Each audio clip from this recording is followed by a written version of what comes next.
certain tools of the trade, begins doing things on his own path, and finds good money in it, but as a result begins to convince people certain things that may or may not be there, and hustle his way through the course, but at the expense of messing and getting in bed with the wrong people.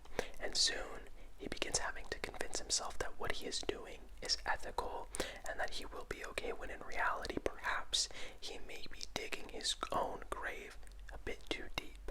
I'm attempting to dodge around certain specifics of this film, as you can watch the trailer and not much is revealed, but as is the case with many of Guillermo del Toro's films, the experience and the ride is best gone into fresh and as unknowledgeable as possible.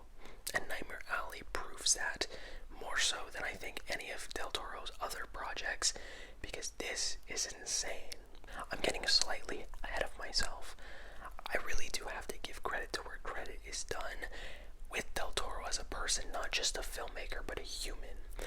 There is very few directors and artists as so visually passionate, as so profoundly in love with the medium in which they're contributing to, like Del Toro. You can take any interview, not just with Nightmare Alley, look at any of the footage that he has, and this older man has the gleeful joy that a person my age wishes. He is constantly putting out films with such fully realized worlds, with dense lore that you could gush over for hours. You've heard many filmmakers approach their worlds and universes with such a fully realized and understood mind. Del Toro seems like the kind of guy who would write many pages and books dedicated to the worlds that he creates. And Nightmare Alley, although oddly enough, which makes sense when you watch it, doesn't contain a single creature like his other projects such as Shape of Water, Hellboy, Pacific Rim, Crimson Peak. No, this is all human based. However, ironically enough, you kind of find that this might just be the most disturbing tale he has ever created. You follow Stan Carlisle, a man who in the beginning is escaping a past that you're not really too sure of, and as the movie evolves and the story progresses in its very uncanny ways, you begin to peel back the layers of his character, and it is all uplifted by what I would argue to be not only one of the best performances of the year, but one of, if not Bradley Cooper's greatest role. This is a very multi-dimensional character who is dealing with a lot of baggage, and on top of this film, dealing with a lot of other side characters who are great, which I will be getting into in a second. You really have this idea of trauma, of grief, and how it is burdened onto someone, and how that has implications towards the actions they do presently. And this is all elevated by Bradley Cooper. I've never seen a side of him like this before, and frankly, I hope I kind of never have to, because this movie is sadistic, but it's also beautiful.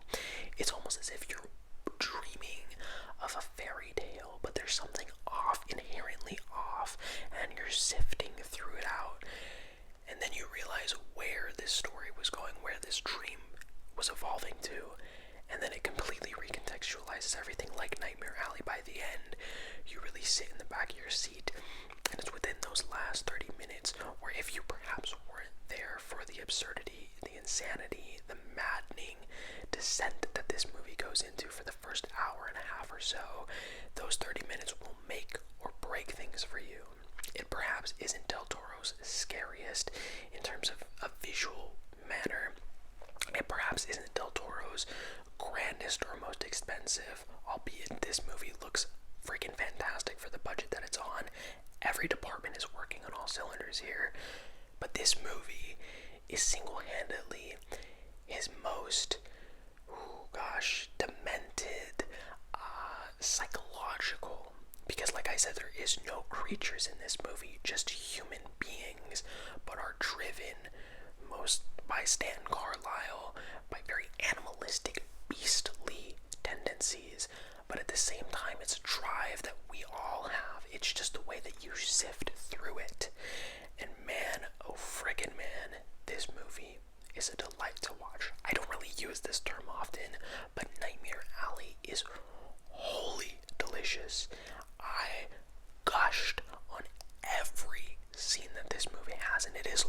is about 2.5 hours long. Now, do I believe every part of that needed to be in the movie? Well, yes, when it's working at the caliber and pedigree that it is, but maybe some things here and there could have been trimmed, but I think the journey was well freaking worth it. And when you have actors, it's such A-list actors, not just Bradley Cooper, Rooney Mara, Kate Blanchett, Willem Dafoe, oh my goodness, Toni Collette, Ron Perlman, and that's just like scratching the surface here, set behind a backdrop that Del Toro was so heavily influenced by, the 1940s. It is destined to be a classic. Maybe not now, but soon it will, and it will just continue to gain traction. So, just take my words, guys. This movie is absolutely wild. It does so many different things. You really start the movie questioning the main character, the protagonist that you believe he is. Maybe he is, maybe he isn't. I'm not trying to spoil here, but gosh, those last 40 to 30 minutes alone are worth the price of admission, the price of rental, or even the price of purchase, if you trust my words that much. If you did, gosh, that would mean amazing things to me. But I think this speaks to the grander whole. It's not just Nightmare Alley, it's the other Nightmare Alleys out there. I mean, I love this movie, and it's not an original story. It's an adaptation of a 1947 film. And from the most part, from what I heard, it does follow in line with that movie, except for that ending. And I cannot undersell this ending enough. Oh my goodness. It's the kind of thing that when you finish it, it leaves off on a note, but then it goes back to the beginning, and everything that you watched up until that last moment is entirely recontextualized for the better.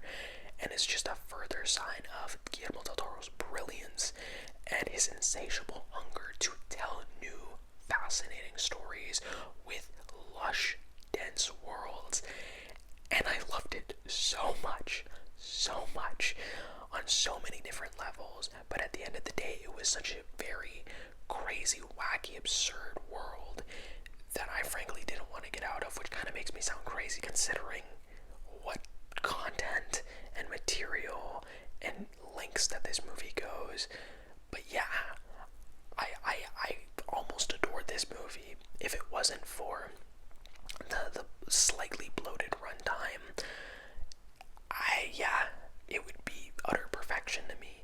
But I think that this movie simply is made and was created with a $40 million budget serves to show that there is some beautiful ideas there in Hollywood. It's just a matter of not only taking the risk, but these risks are going to be more few and far between because we don't show up. We don't. So if any of you out there are wanting something new, something original, something unique, something that will challenge you as an audience member, give Nightmare Alley, Guillermo del Toro's newest project, a watch. And I almost can guarantee that you will not be disappointed, as I wasn't. I loved it, and I hope you do too. As always, thank you so much for watching. I love each and every one of you very, very much. Stay tuned for more videos down the line. Maybe shoot this video a thumbs up. What is your favorite Guillermo del